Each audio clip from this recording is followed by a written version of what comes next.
तीन बातें हो गई।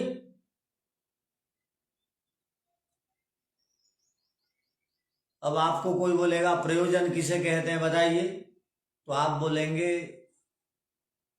आप क्या बोलेंगे? ये न प्रयुक्त प्रवर्तते, जिससे प्रेरित होकर के व्यक्ति पुरुषार्थ करता है।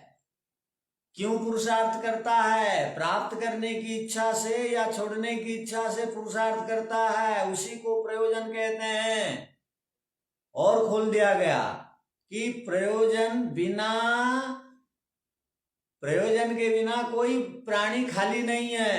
सारी विद्याएं प्रयोजन के कारण हैं, सारे कर्म प्रयोजन के कारण हैं, ये कह दिया गया। अब आगे देखिए, चलिए।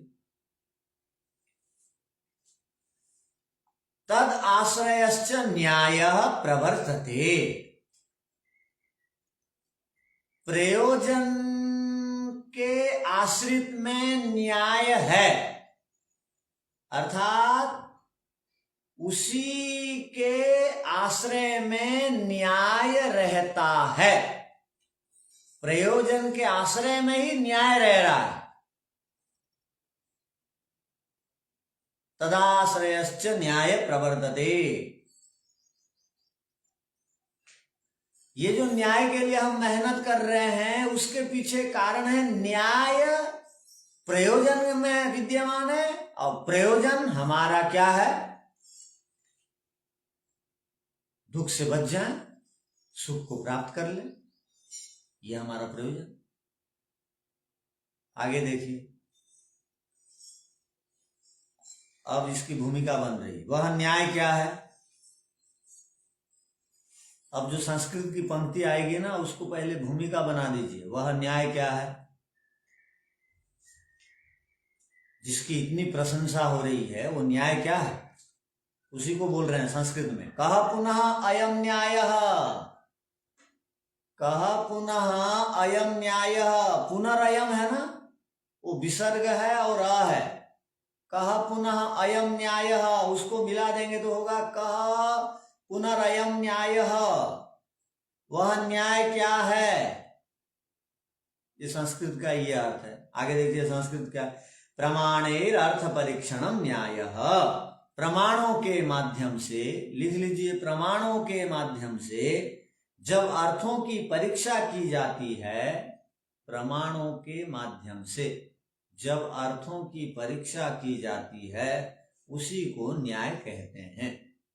प्रमाणों के माध्यम से अर्थों की जब परीक्षा की जाती है, उसी को न्याय कहते हैं।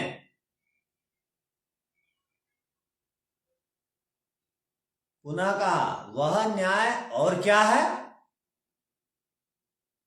वह न्याय और क्या है? न्याय को और खोल रहे हैं, क्योंकि न्याय को बिना समझे हम न्याय दर्शन के अधिकारी नहीं बनेंगे। और क्या है न्याय? वह जो न्याय है और क्या है, आगे की पंक्ति की ये भूमिका हो गई। तो आप देखिए, प्रत्यक्ष आगम आश्रित, आश्रितम ऐसा होगा। प्रत्यक्ष आगम आश्रितम अनुमानम सा अन्वीक्षा, सा अन्वीक्षा। प्रत्यक्ष और आगम के आश्रित है। प्रत्यक्ष और आगम के आश्रित है कौन? यह अनुमान। लिख दीजिए, प्रत्यक्ष और आगम के आश्रित है, अल्पविराम, कौन? यह अनुमान। उसी को प्रत्यक्ष आगम आश्रितम अनुमानम लिखा। इसका अर्थ क्या हुआ? अनुमान किसके पीछे चलता है? आश्रित माने किसके पीछे चलता है, उसका आधार क्या है? अनुमान किसके पीछे चलता है? तो कहा प्रत्यक्ष के पीछे पीछे अनुमान चलता है, या आगम माने शब्द प्रमाण के पीछे पीछे अनुमान चलता है। यदि अनुमान में प्रत्यक्ष नहीं है तो उस अनुमान को अनुमान नहीं कहा जाएगा।